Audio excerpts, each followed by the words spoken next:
ನಮಸ್ತೆ ವಿದ್ಯಾರ್ಥಿಗಳೇ, ನಮಸ್ತೆ ಸ್ನೇಹಿತರೆ. ನಾನು ನಿಮ್ಮ ಪ್ರೀತಿಯ ನಾಗರಾಜ್ ಎಜುಕೇಷನ್ ಚಾನಲ್ಗೆ ತಮ್ಮೆಲ್ಲರಿಗೂ ಸ್ವಾಗತ.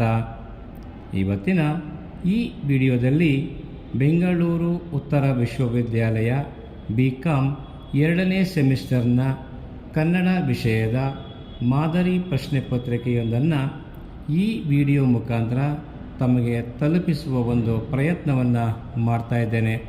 ಹಾಗಾಗಿ ತಾವೆಲ್ಲರೂ ಈ ವಿಡಿಯೋವನ್ನು ಸಂಪೂರ್ಣವಾಗಿ ನೋಡಿ, ನಿಮಗೆ ಇಷ್ಟ ಆದಲ್ಲಿ ಲೈಕ್ ಮಾಡಿ, ಕಮೆಂಟ್ ಮಾಡಿ, ಸಬ್ಸ್ಕ್ರೈಬ್ ಮಾಡೋದ್ರ ಮುಖಾಂತರ ನಿಮ್ಮ ಸ್ನೇಹಿತರಿಗೆ ಶೇರ್ ಮಾಡಿ ಅಂತ ಹೇಳಿ ಈ ವಿಡಿಯೋ ಮುಖಾಂತರ ತಮ್ಮನ್ನು ಕೇಳ್ಕೊಳ್ತೇನೆ.